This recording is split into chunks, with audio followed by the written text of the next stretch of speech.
Kwento, mula sa mahiwagang Burnay. Mula sa mahiwagang Burnay.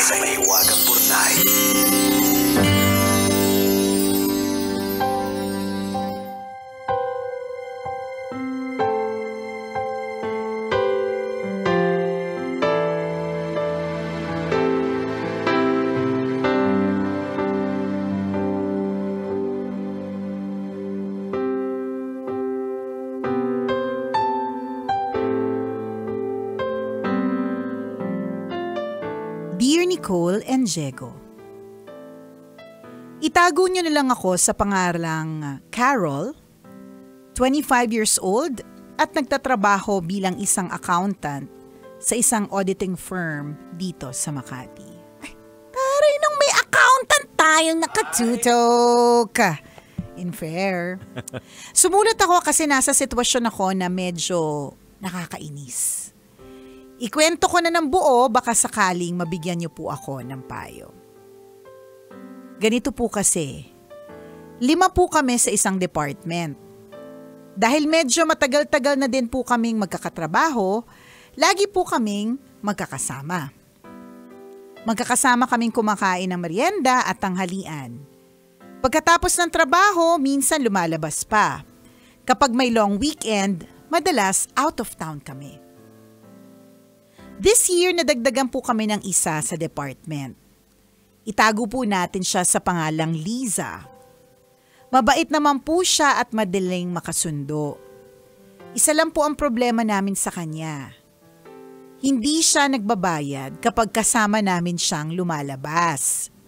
Palagi na lang niyang nakakalimutan yung wallet niya. Tas pagbalik ng opisina, biglang wala naman siyang barya. Basta palagi siyang nagpapabili, tas sasabihin niya, iabot na lang niya yung bayad mamaya. Wala pong nangyayaring abutan. Nagsawa na kaming 5 sa babawal na teknik na ito.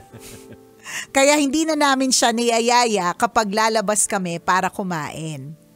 Pero kahapon, hinabol niya kami na lumabas kami para kumain ng lunch, and as usual, nag-volunteer siyang magbantay ng mesa at sinabi na lang niya ang order niya.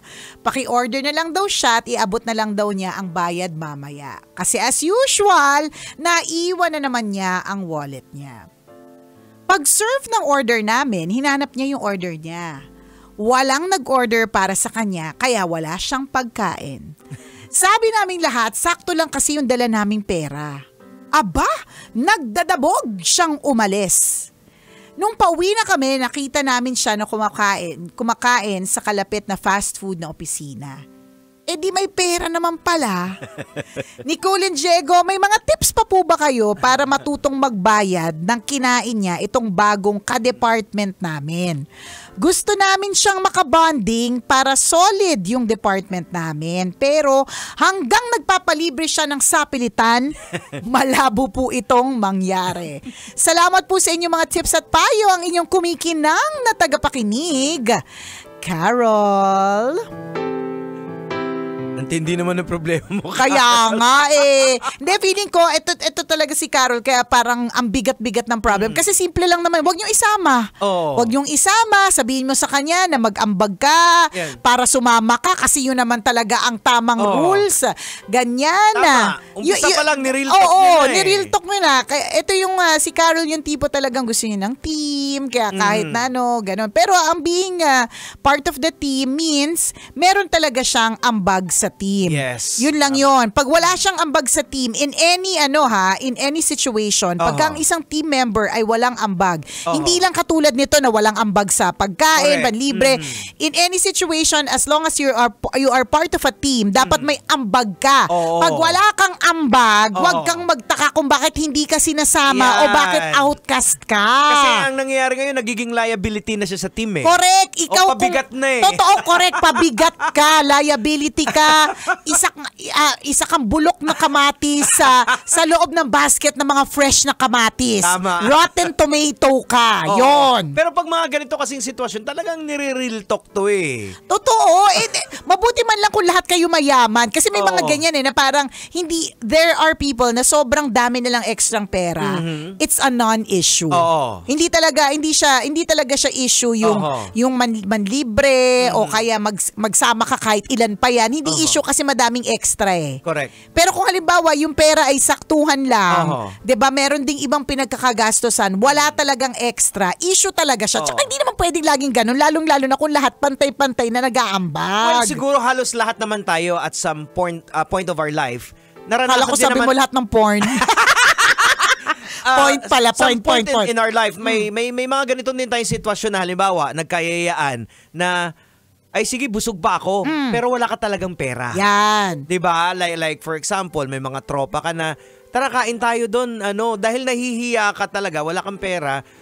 Sige, kakain ko lang, pero sa totoo, busog ka. Correct. Yung mga ganung sitwasyon. Ako naniniwala ako that poverty is the best diet. Kasi lagi mo sasabihin, diet ako eh. Oo. Pero sa totoo, wala kang pera. Oo, So, yan. in other words, itong bagong ka-department ninyo, medyo walang hiya. Medyo makabala mo ka.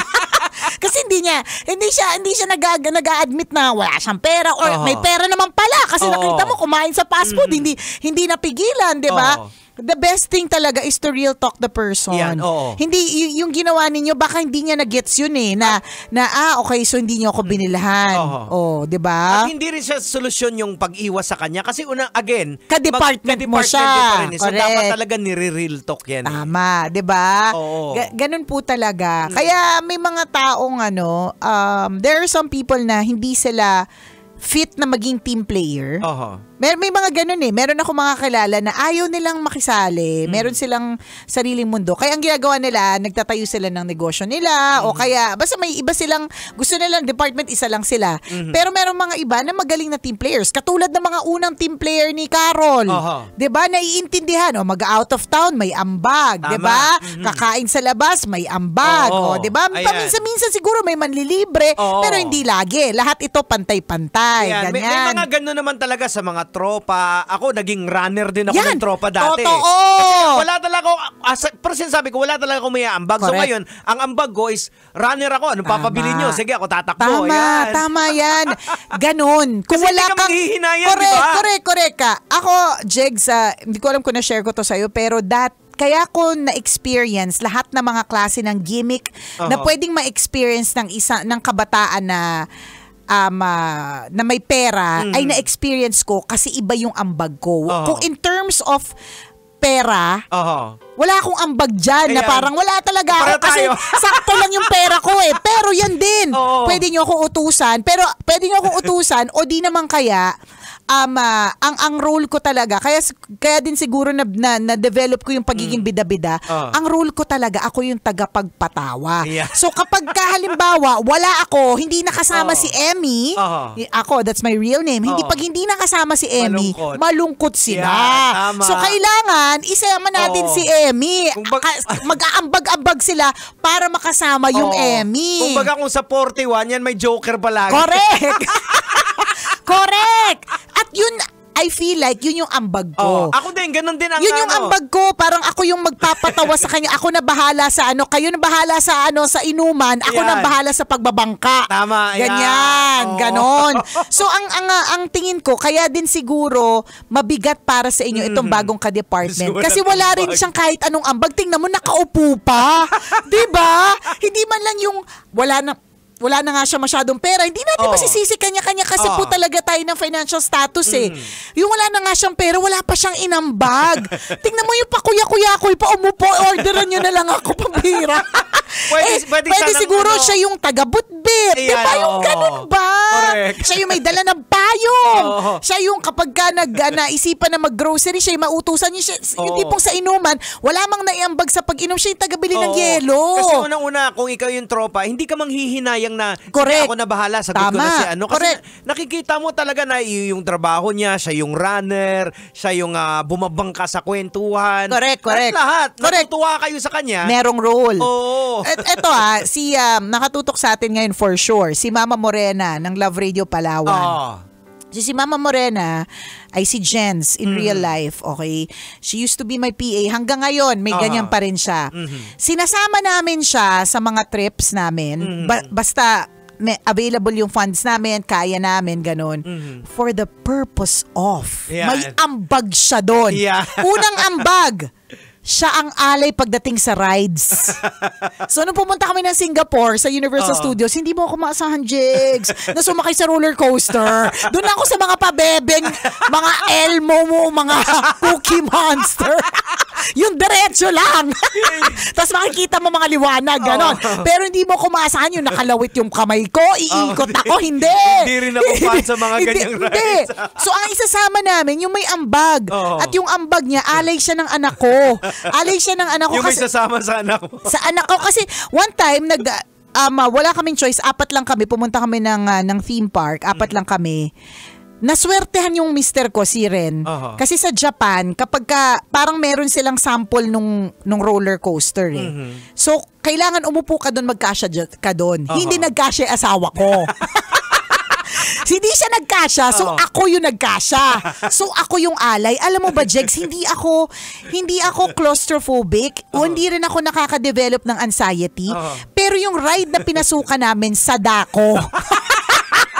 So bukod sa roller coaster na ito, sadako pa siya. So may mga panakot.